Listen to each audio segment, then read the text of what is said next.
Station, this is Houston. Are you ready for the event? Houston, we are ready for the event. Westwood One, this is Mission Control, Houston. Please call station for a voice check. This is Westwood One. How do you hear me? Westwood One, we have you loud and clear, and we're ready for your questions. Welcome on board the International Space Station. This is Westwood One. How do you hear me? Westwood One Station has you loud and clear. We're ready for your questions. Very good. International Space Station Commander Jeff Williams and Flight Engineer Kate Rubins of NASA are aboard the International Space Station, 250 miles above the Earth, and join us. Hello, and what part of the globe are you flying over right now, Commander? Well, you caught me off guard here. We've been, of course, we orbit the Earth every 90 minutes, so we could be any side of the globe. I haven't looked for a little while, but in about 15 minutes, we're going to be heading over Africa, so I suspect that we're in crossing the Atlantic right now. So right now you are over the Atlantic, and about every 90 minutes or so you circle the globe. What, how many miles per second is that? Well, 5 miles per second, 17,500 miles an hour, 25,000 kilometers per hour, whatever units you want to use. Pretty fast. Commander Williams, you've been in space numerous times. On this occasion, you're going to be outside the space station. Tell us about the spacewalk and what you and Flight Engineer Rubins will be doing. Well, Kate and I are going to go out here in a little over 2 weeks, and the primary task is to install an international docking adapter, which is something new. It's a new addition to the space station to enable the docking of the upcoming, now being developed, commercial crew vehicles that will be used to rotate space station crews from U.S. soil. Virgin Galactic was just granted a license from the FAA to bring tourists into space. Commander, would this docking station allow us folks to come aboard and join you soon? Well, potentially whoever can get on one of those vehicles destined to the space station could come join us. And I guess we'll just have to wait and see who those folks are. Flight Engineer Kate Rubins, how realistic or how many years away do you believe affordable space travel for the average citizen is going to be commonplace? Yeah, I think if you look at the history of aviation, it took us a long time really to get to reliable commercial aviation. And so it's actually extremely exciting. I feel like we're in the middle of that process right now for spaceflight. And we're seeing the development of a lot of new vehicles. As Jeff said, we're going to start to launch from U.S. soil soon. So for us just to be on the ground floor and to be able to install something on the International Space Station that's going to help all these commercial vehicles is pretty exciting. She has a degree in molecular biology and a PhD in cancer biology from Stanford University. Dr. Rubins, you've done a lot of research on HIV and infectious disease, and you helped the Army develop an Ebola therapy. A big issue across the U.S. and Central and Southern America right now concerns the Zika virus. I'm sure you are doing a lot of research in space on issues like osteoporosis, for instance, but let me ask you, are you researching the Zika virus cure? Well, that's a good question, and we actually have a specific level of biosafety that we allow on board because we're in this closed environment. So we constantly recycle our air and our water. So we couldn't have something that's a dangerous pathogen on board. But what we can observe is what happens to common human pathogens. And so we do know that just the viruses that you carry in your body reactivate and become a little bit more virulent on board. That's going to help us learn a lot about basic virus-immune system interaction and some fundamental understanding of what makes viruses tick and how humans can fight them better. So in addition to your spacewalk and your duties as flight engineer, are you personally conducting experiments on this mission? Actually, I don't even really feel the need to do that much personal research up here. It's so much fun to just be able to participate in about 100 different scientific experiments. There's a few things that I want to pull out on the weekend just to see how fluids move around and do a couple of videos to demonstrate some of the unique properties of microgravity back on Earth. right now I'm just having fun being the technician for all of these folks' research up here. We've got, like you said, a variety of heart cell and osteoblast research, and just too numerous to mention. Commander Williams, the astronaut who currently holds the American record for most time spent in space, is astronaut Scott Kelly at 340 days, but that record about to be broken soon. Yeah, I keep getting reminded of that. I like to I mean, it's been an honor to have throughout my career the opportunity to watch the space station grow, to work on it before the launch of the first element, and then to participate in the building of it in different phases, and now to see it in full utilization mode. So that's the tribute is to the international team and the partnership that made this magnificent orbital outpost in laboratory possible. Not bad for a guy who graduated first in his class in U.S. Navy Test Pilot School in 1993. How does Test Pilot School differ from the Top Gun program we're also familiar with, Commander? Well, the military test pilot school trains you to evaluate aircraft based on their airworthiness and how the systems perform.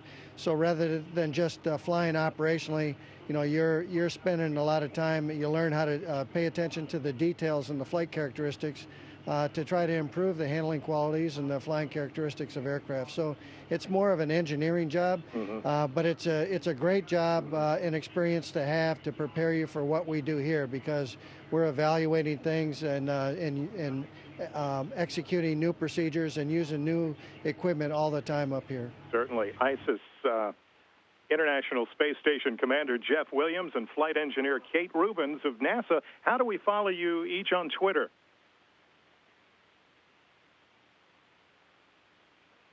So I'm trying to do a few posts to the @NASA Astronauts account, and that's actually a great account. You can follow all the NASA astronauts there, and you can also look at ISS Research or International Space Station accounts, and that'll update you about all the experiments, the exciting science, some of the EVA tasks we have up here. And we'll be watching you both during the spacewalk. Good luck to you both. Thank you very much. It was great to have you on board today.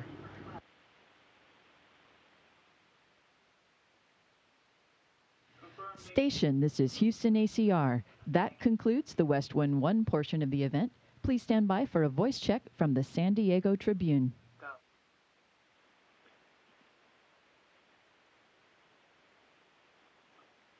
Hello, International Space Station. This is the San Diego Union Tribune. This is the International Space Station. We have you loud and clear, and we're ready for your questions. Good morning, Commander Williams and Dr. Rubins. How are you this morning?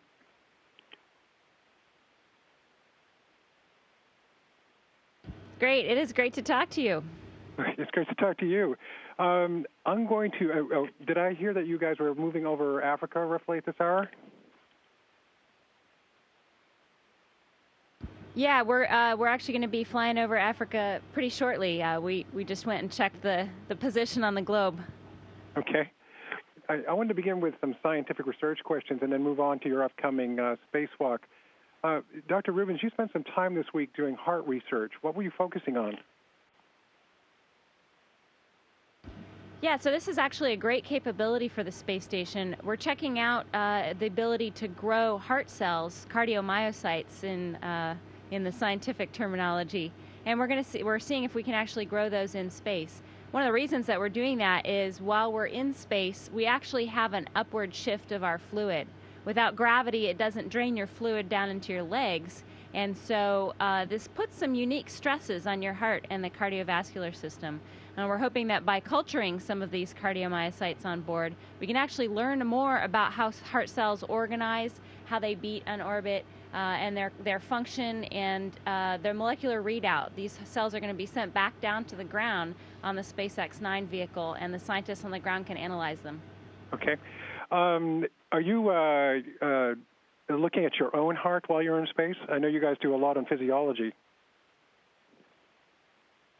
Yeah, we sure are, and this is one of the fascinating things about the space station is that it drives this kind of research in a remote environment. So we actually have a team of folks on the ground who've developed some really fantastic techniques for guiding us using ultrasound on board. So we're not ultrasound specialists. We learn a little bit in training, but we can actually use a remote guider and ultrasound our own hearts. We can look at the valves, we can look at the stroke volume, a whole bunch of different things from the ground. And this actually has a lot of use for the developing world, for remote medicine. Anytime you can't get the patient and the doctor together in the same room, you can use things like ultrasound and satellite networks to communicate medical information. Were you looking at the heart cells through a microscope? Yes, I sure was. That actually was a great day on board Space Station to put out a very nice microscope and get it out and look through the lens for the first time. Okay. I was wondering whether the experience of looking through a microscope in microgravity is different than it is on Earth. You know, I think folks were thinking about that a little bit because we had some discussions about how best to tack it down and if it was going to move around a lot. And actually, as soon as I put my eyes on the eyepieces, I felt like I was in a lab back on Earth doing my standard cell culture techniques. So the microscope actually works phenomenally well on board. It looks just like the cell culture that we see on the ground, but we can observe all these interesting phenomena that happen in microgravity. Okay. I read that you were going to become the first astronaut to do DNA sequencing in space, at Space Station. Is that correct, and have you done it yet? So we haven't done that yet, and you know, I think there's a lot of talk about maybe being the first astronaut to do it, but really it's the first ground team to do it. These are the guys that have done all the hard work. There's a lot of folks at JSC, at NASA Ames, at one of the companies that we're working with that have put together all of the technology development to do this sequencer on board.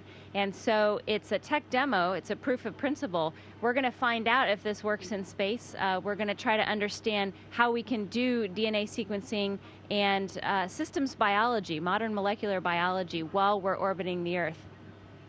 Okay. Is that an Illumina thing? It seems like everything that comes to DNA sequencing is Illumina.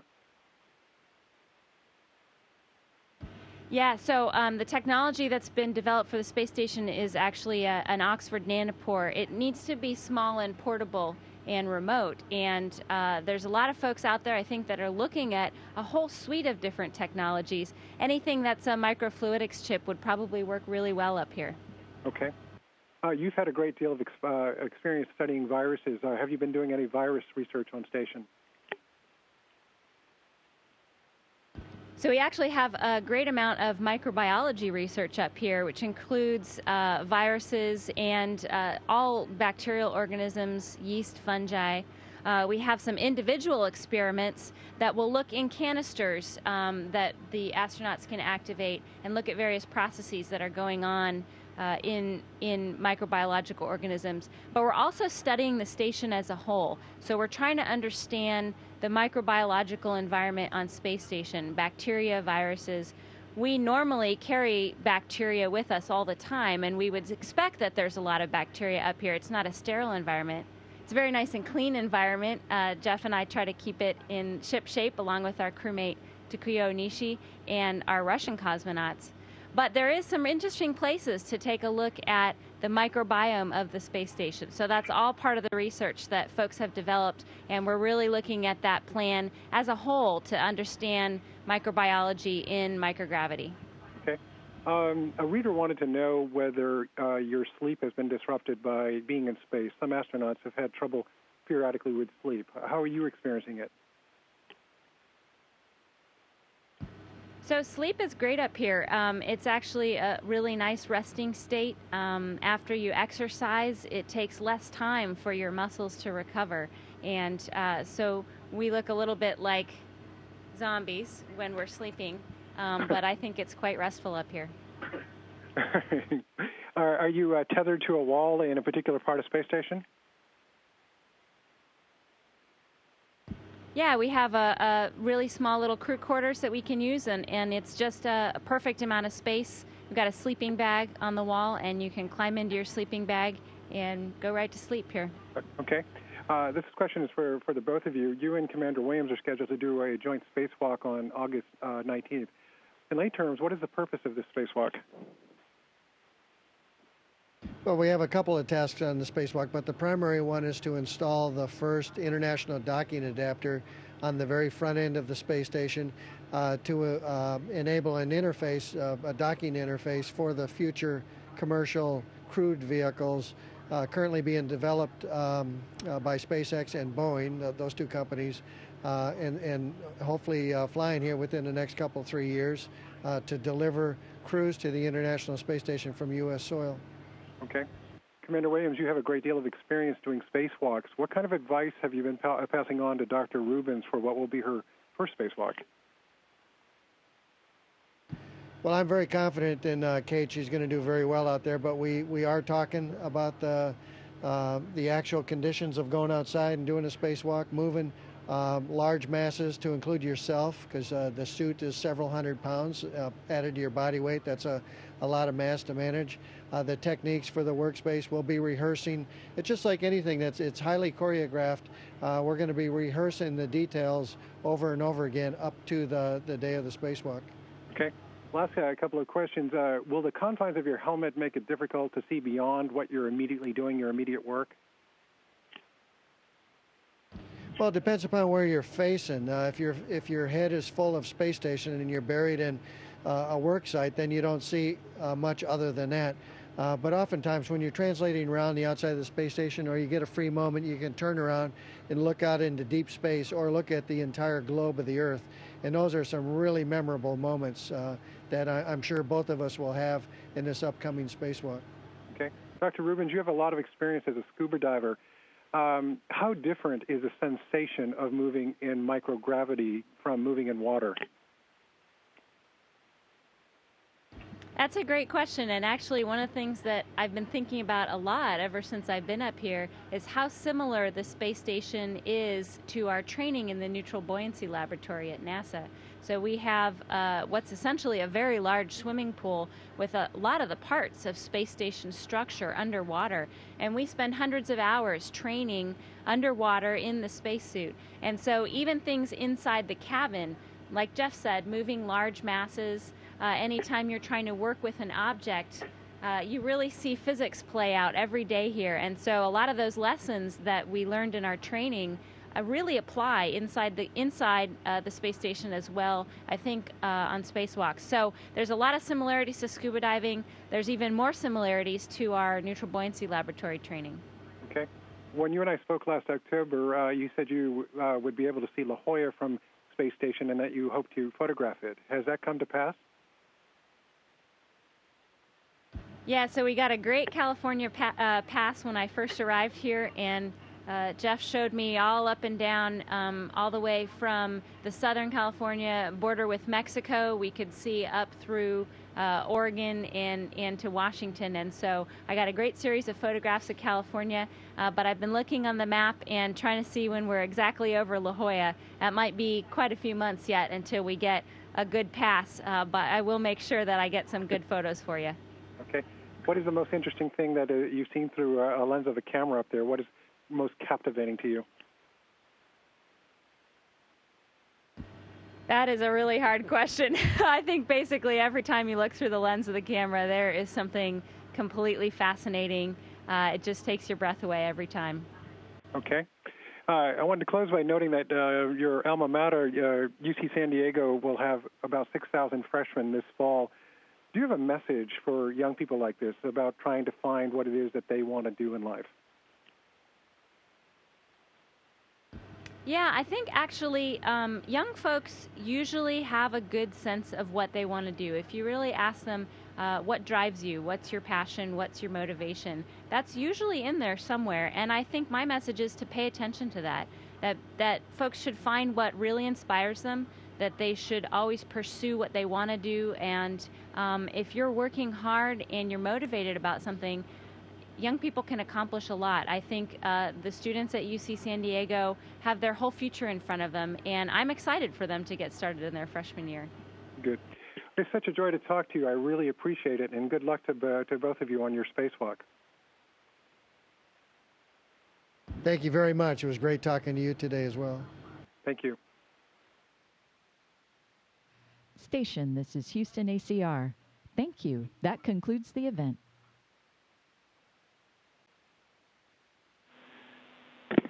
Thank you, Westwood One and the San Diego Tribune. Station, we are now resuming operational audio communications.